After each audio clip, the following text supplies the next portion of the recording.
बिस्मिल्लाहिर्रहमानिर्रहीम। अस्सलाम वालेकुम नाज़रीन, मैं ज़ाहिर महमूद और आप देख रहे हैं ग्रीन पाकिस्तान।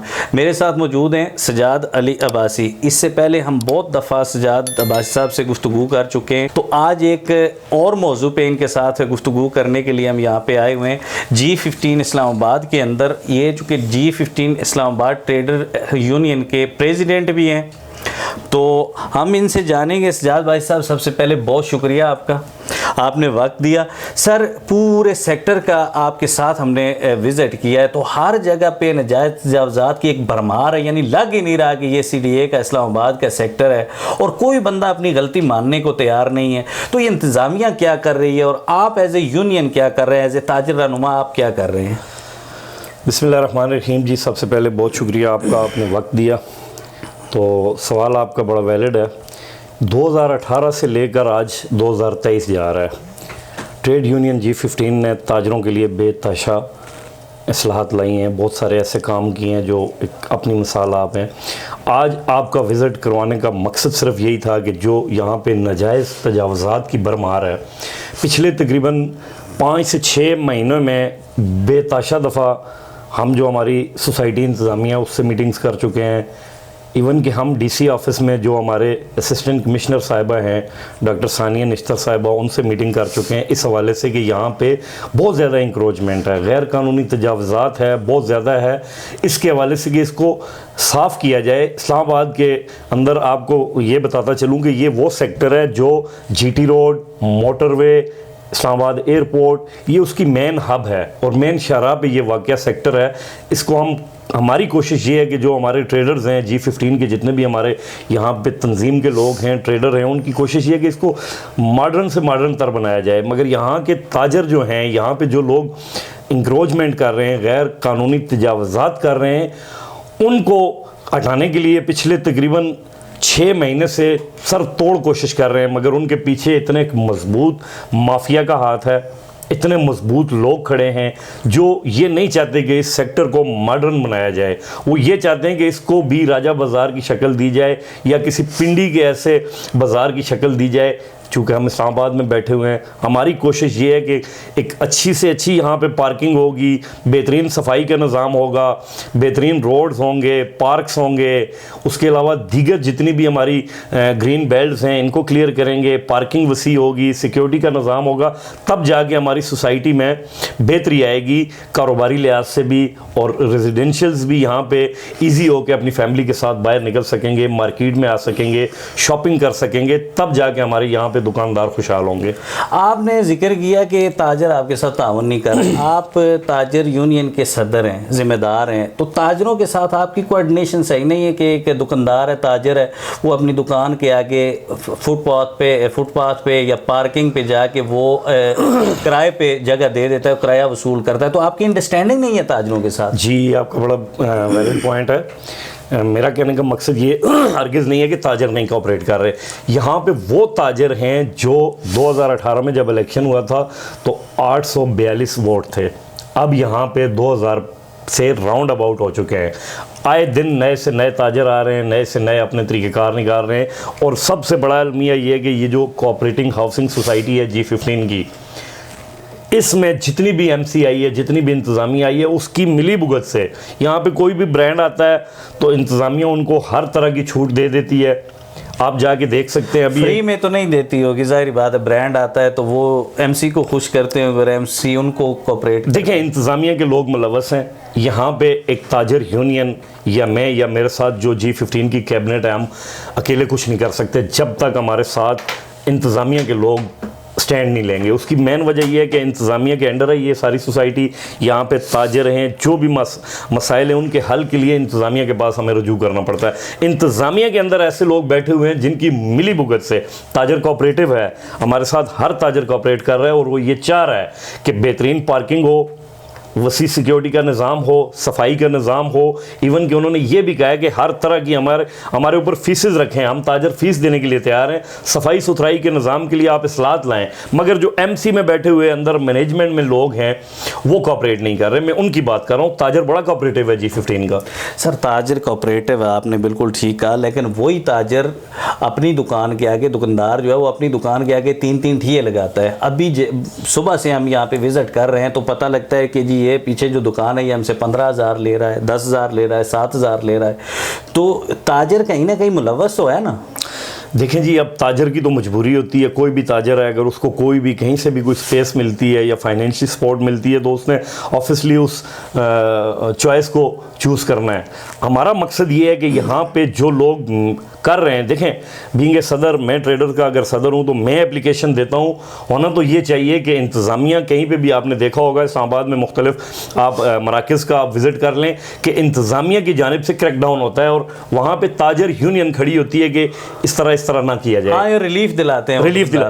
यहाँ पे मैं उनको ये कह रहा हूँ कि जो यहाँ पे गलत बैठा हुआ है, जो इंक्रोचमेंट कर रहे हैं, जो गैर कानूनी तजावज़ात कर रहे हैं, इनको हटाया जाए। मैं कहता हूँ मेरे साथ जितनी भी हमारी कैबिनेट है G15 की, उन्होंने बाहर जाके रिटनली भी उनको बताया, तमाम चीज़ें उनको सामने बताई हैं। इवन के कई दफ़ा यहाँ के जो चेयरमैन हैं, सोसाइटीज़ के जिम्मेदार हैं, उनका विजिट भी करवाया कि आप देख लें ये इस्लामाबाद का कौन सा हिस्सा आपको कहाँ से इस्लामाबाद नज़र आ रहा है। उसके बावजूद भी यहाँ पे आपके सामने सारी सिचुएशन, आपने सारा सर्वे किया है, अभी रिसेंटली आपके सामने जो हुआ है आपको अच्छी तरह पता है। हाँ, ये जब हम एक होटल का देख रहे थे कि ग्रीन बेल्ट पे कुर्सियां लगा के बैठे, मतलब उन्होंने अपना सेटअप लगाया हुआ है, कोई वहाँ पे कोई लिहाज नहीं है कि ग्रीन बेल्ट का। और मैंने उनको कहा भी कि देखें आप, ये ग्रीन बेल्ट अब ग्रीन नहीं है, जहाँ जहाँ कुर्सियाँ पड़ी हुई है उसकी ग्रीनरी ख़त्म है और कुर्सियाँ जहाँ पे ख़त्म होती हैं उससे आगे ग्रीनरी शुरू हो जाती है। तो वो बंदा बड़ा हाइपर हुआ और स्पेशली आप साथ थे तो आपके साथ हाइपर हुआ। क्या कोई पुरानी दुश्मनी थी?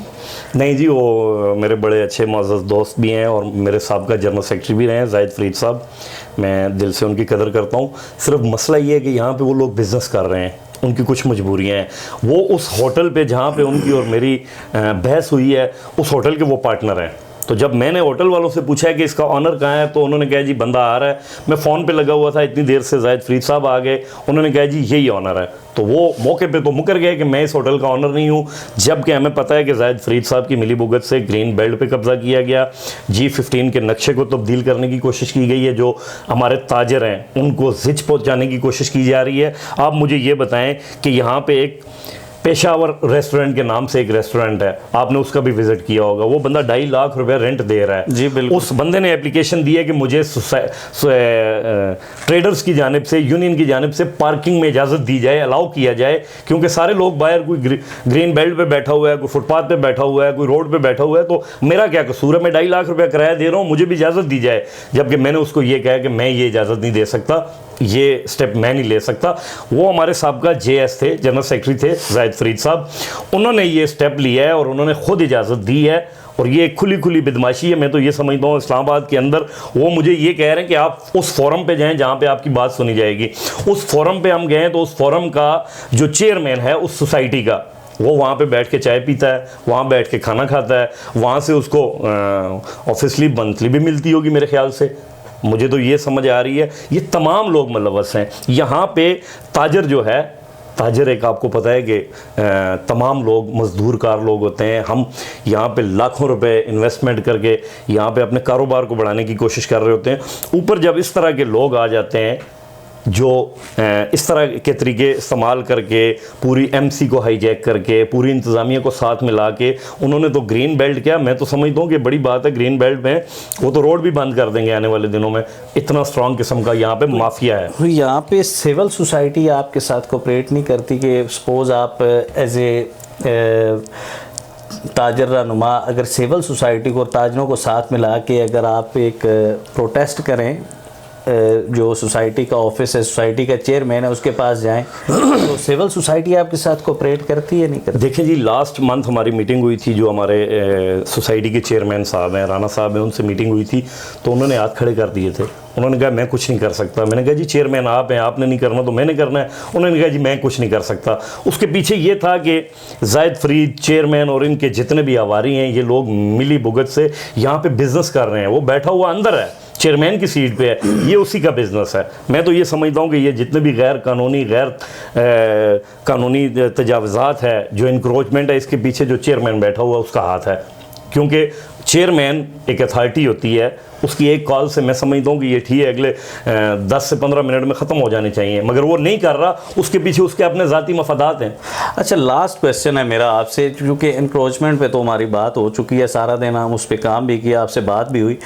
मुझे एक दो सिविल सोसाइटी के लोग मिले, तो उन्होंने बड़ा गिला शिकवा किया कि जी एक तो यहाँ पे पानी नहीं है, और बारिश होती है तो पानी यहाँ पे खड़ा हो जाता है, यानी कोई निकासी का निज़ाम नहीं है, गलियाँ गंदी पड़ी हुई हैं। यानी जितना भी हमने विज़िट किया, मैं कहीं से भी नहीं लगा कि ये इस्लामाबाद का सेक्टर है या खैबान कश्मीर के नाम से खूबसूरत सोसाइटी जो हम सुनते आ रहे थे कि बन रही है। तो चलें, ये इंक्रोचमेंट को तो छोड़ें, ये सफाई सुथराई का निज़ाम, और दूसरा गलियाँ इस तरह है जैसे पता लग रहा है किसी के हम गैर इलाके में खड़े हैं, तो ये ख़राबी कैसे ठीक होगी और कौन ठीक करेगा? देखें जी, इस बेसिक चीज़ है, यहाँ पे जो सोसाइटी के इंतज़ामिया बैठी हुई है उसके पास हमारी बारहा दफ़ा वफ़द जा चुके हैं। हमने रिटनली उनको एप्लीकेशन दी है कि यहाँ पे गलियाँ जो टूटी फूटी हुई हैं उनको रिपेयर किया जाए, यहाँ पे पौधे लगाए जाएँ, यहाँ पे लाइट्स का इंतज़ाम किया जाए, यहाँ पे सिक्योरिटी का किया जाए। यहाँ पे उनको हमने ये कहा है कि पुरानी लाइनें पड़ी हुई हैं गटरों की, जो गटर लाइन है वो बिल्कुल छोटी छोटी पड़ी हुई हैं, इनको ये कहा है कि इनको बड़ा किया जाए, बड़ी लाइनें डाली जाएं, क्योंकि आबादी बहुत ज़्यादा है यहाँ पे, अब काफ़ी गैदरिंग हो चुकी है इस सेक्टर में, तो इसको बड़ा किया जाए ताकि इन लाइनों की वजह से जगह जगह से आपको जब पानी बाहर निकलेगा, जगह जगह से लीकेज होगी, रोड भी ख़राब होगी, फुटपाथ भी ख़राब होंगे, मार्केट्स में भी आपको इसी तरह के चीज़ें नज़र आएंगी। आपने देखा होगा कि यहाँ पे मरकज़ में जगह जगह पे पानी खड़ा है, जगह जगह चलने में भी दुश्वारी है। बेसिक वजह ये है, इंतज़ामिया को बताने के बावजूद आज दिन तक उन्होंने कुछ नहीं किया। प्लाजे मालकान जो हैं वो अपनी यहाँ पे एक एक दुकान तक बेच के जा चुके हैं। यहाँ पे तमाम लोग, कोई रेंट पे रह रहा है, किसी ने, कोई मेरे ख्याल से 100 में से 10% लोग यहाँ पे खुद रह रहे हैं, बकाया लोगों ने रेंट आउट कर दिया है, सेल आउट कर दिया है, यहाँ पे खुद मालकान नहीं है। ये चाहिए तो था कि प्लाजे मालकान करते, मगर प्लाजे मालकान बेच के जा चुके हैं, वो 9-2-11 हो चुके हैं। अब इंतज़ामिया अगर इस पर फोकस नहीं करेगी तो आने वाले दिनों में आपको इससे भी बुरा हाल नज़र आएगा। यहाँ पे सिक्योरिटी का कोई इंतज़ाम नहीं है, सफाई का कोई इंतज़ाम नहीं है किसी किस्म का। इवन कि ये मेन पार्किंग है, यहाँ पे मेरे ख्याल से 400-500 गाड़ी खड़ी करने की जगह है, बेसमेंट में भी और ऊपर भी। उसकी सूरत हाल आप देख लें, कोई सिक्योरिटी गार्ड नहीं है, कोई कैमरा नहीं है, कोई लाइटिंग नहीं है, हर बंदे की अपनी मर्ज़ी है। कोई यहाँ पे रात को फुटबॉल खेल रहा होता है, कोई यहाँ पे गाड़ियों की पिनें मार रहे होते हैं, पूछने वाला कोई नहीं है। अब ये सारी जिम्मेदारी मेरी नहीं है, यहाँ के रायशियों की भी जिम्मेदारी है, यहाँ की इंतज़ामिया की जिम्मेदारी है, और उससे बढ़कर जो DC इस्लामाबाद में हमारी यहाँ की जो AC साहिबा हैं, ये उनकी भी जिम्मेदारी है कि इस चीज़ को लुक आफ्टर करें। हमारी उनके पास बेशुमार एप्लीकेशंस पड़ी हैं, उस पर वो काम ही नहीं कर रही। अब मैं क्या कर सकता हूं? मैं तो एक आम सिटीजन हूं, एक आम छोटा सा ताजर हूं, मैं यहाँ पे क्या कर सकता हूँ। बहुत शुक्रिया सजाद भाई साहब। तो नाजरीन, ये G15 की जो सूरत हाल है, यही पूरे पाकिस्तान की सूरत हाल है, लेकिन इस वक्त हम G15 की बात कर रहे हैं। ये जब बन रहा था, ये सेक्टर डिज़ाइन हो रहा था, तो ये इस्लामाबाद के खूबसूरत तरीन सेक्टर्स में शुमार होता था, और ये एयरपोर्ट के भी नज़दीक है, मोटरवे और GT रोड के बिल्कुल एक्सेस पे है, रावलपिंडी की एक्सेस पे भी है, यानी यूँ समझ लें इस्लामाबाद का सबसे ख़ास सेक्टर है। और मैं G15 के जितने रिहायशी हैं और जितने ताजर हैं उनसे रिक्वेस्ट करता हूँ कि आप यूनियन का साथ दें, सदर साहब का साथ दें, इनकी पूरी टीम का साथ दें, और इंतज़ामिया को इस बात पे मजबूर करें, या DC साहब को मजबूर करें कि वो इस पुरसान हाल सेक्टर का पे थोड़ा सा कुछ अपना जो है नज़र करम करें। देखते रहिए ग्रीन पाकिस्तान।